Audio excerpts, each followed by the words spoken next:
Here's Mike Peasley and Jason Jensen, and also joining us now in Pensacola, Florida, a private investigator who worked on the search for Cassie Carley. Lauren Vellucci is with us. Thanks again for all of you being with us. And Lauren, thanks to you for joining us this evening. And I want to pick your brain first about this case and the investigation as you were involved in it. Tell us a little bit about your involvement in the investigation. Well, it's a small community. It's a small area. So when I first heard she went missing, I instantly was like, what can I do? And so I reached out to the family to see if there's anything I could do. The FBI then was involved. So there wasn't a whole lot of help that I could provide for them other than what the FBI and FDLE was already doing. So I said I would search. And so that's exactly what I did. Domestic violence is something that I've experienced in the past. So that put an extra spin on my just wanting to be there to do anything to find her.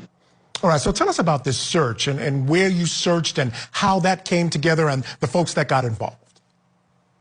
Every day was different. It was a very fluid investigation. So the Sheriff's Department was also in contact with people at the command center. So each day was different. There was days that we searched in dumpsters. There was days that people on paddleboards went out to search the shoreline.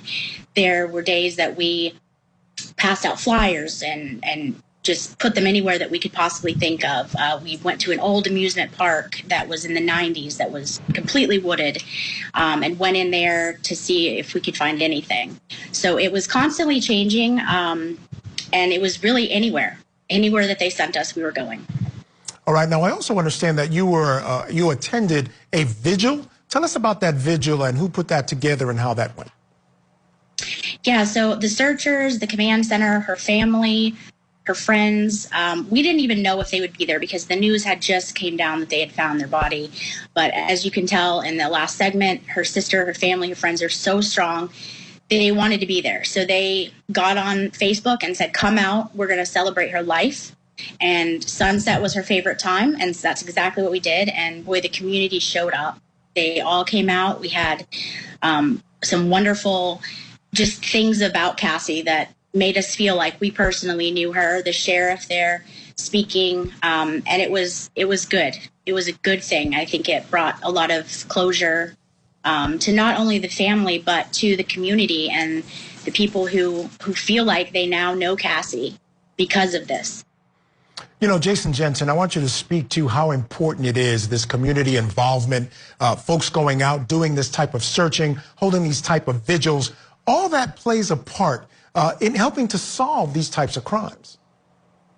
Oh, yes, they do. I mean, to be clear, there's a lot that goes into finding a missing person. You don't know where they disappeared to. So clearly, the department has a finite number of its deputies, if it's a sheriff's office. And so they really need to reach out to the community to have as many feet on the ground, searching every possibility, because before you know it, evidence gets spoiled and there's no way to find out what happened to the person once they do find them. Now, Mike Peasley, were you surprised at how close to the vest the sheriff was with information? Didn't really want to give information about how he found out certain things, like the connection to the property of the person that was arrested. Didn't want to give very much information at all. Are you surprised by that? No, because when you got an open investigation like that, there's certain things that you want to keep at arms, especially if he lawyered up.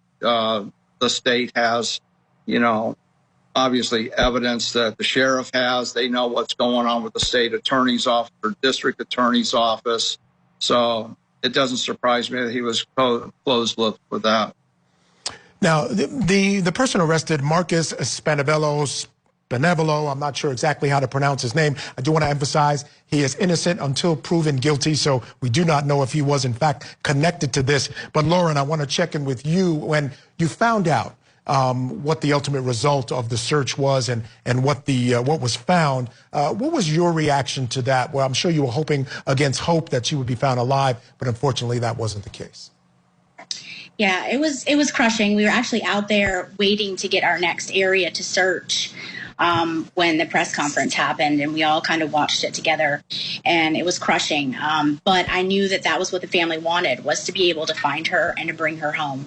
And it happened relatively fast. They were on it. And I just, when I spoke to her father, when I met them and her friends, I told them, I said, listen, he gave you guys a gift by having that 35-foot trailer on his truck, because going through surveillance would have taken forever. So I think they were really on top of it and knew the direction he went. And I'm so happy that they found her, and he put her in a grave. He put a roof over her head so that her body will be able to tell a story. It's going to let us know what happened, and we will get him in court. And hopefully Court TV tries it or covers it so that we can see it, because she needs justice. Yes, and once again, just a reminder to you folks, there's still an autopsy to be performed. That's why there are no murder charges just as yet. If, in fact, it turns out there was a cause of death that warrants it, then we'll probably see them. All right, Lauren, I want to thank you so much for joining me this evening. Truly appreciate all of your insights. Thanks very much. Jason Jensen, Mike Peasley, you're going to stay with me for a little bit longer. It is time now for a quick break, but there is still a lot more to come. Here's a look at what's ahead on Closing Arguments.